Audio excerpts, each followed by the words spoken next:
comment rénover un appartement entièrement. Voyons ça avec Cyril tout de suite, un peintre qui repeint un T3 de A à Z. C'est parti. Salut Cyril. Salut Alex. Alors, comment est-ce qu'on repeint un appartement de A à Z? Explique-nous tout techniquement. Écoute, tout d'abord, il faut d'abord très bien nettoyer ces supports. C'est très important de travailler sur un support propre, sec et sain. Et ensuite, on vient appliquer une première couche de peinture blanche ou d'une couleur si vous désirez des couleurs. Et ensuite, on vient appliquer la deuxième couche de peinture de finition. À savoir qu'entre deux couches, on peut avoir des reprises d'enduit et du support. D'accord. Donc là, techniquement, ça veut dire que tu vas aller lisser les défauts et tu vas rattraper pour que ce soit le plus joli possible. Voilà, alors là, on est dans le cadre d'un projeté. Du coup, avec l'enduit, on fait une première passe pour reboucher l'épaisseur du trou.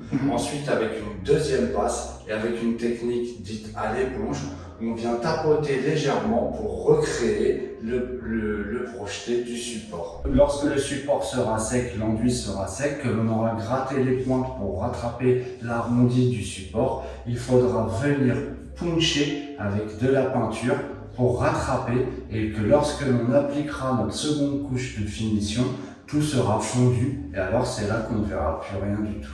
Donc ici, nous, on a repris tous les trous qu'il y avait des anciens meubles qui étaient posés là. Donc on a utilisé la technique que je vous ai expliqué précédemment et on peut voir qu'au final, au résultat, on ne voit quasiment plus les trous. Donc pour ce qui est des plafonds, on utilise toujours des peintures mates, ce qui permet d'effacer les défauts de vision qu'il peut y avoir. Et là, pour les murs, nous avons choisi une finition velours, quelque chose qui est très à la mode et qui a une finition parfaite. J'étale la quantité de peinture nécessaire. Ensuite, ici, on est sur un crépi. Donc, il faut qu'on vienne croiser notre couche de peinture avec un rouleau à poil long. Donc, il faut à peu près un rouleau de taille 14. Moi, ici, j'utilise un rouleau à poil 20.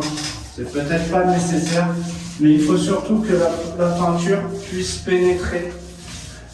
Pensez à bien masquer toutes les prises, les entourages et les intérieurs. Ceci vous évitera des complications de nettoyage. Donc pour ce qui est de l'application de la première couche, nous sommes venus à Fleur des Bâtis. Nous avons fait tous les contours, car eux, ils nécessitent un traitement bien spécial. Donc on va les dégraisser, les nettoyer, les sécher. Et ensuite, on viendra leur appliquer une laque spéciale.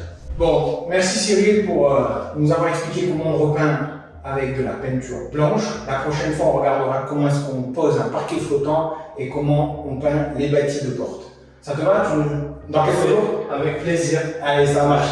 À bientôt dans la prochaine vidéo. À bientôt. Tchuss. Bye bye.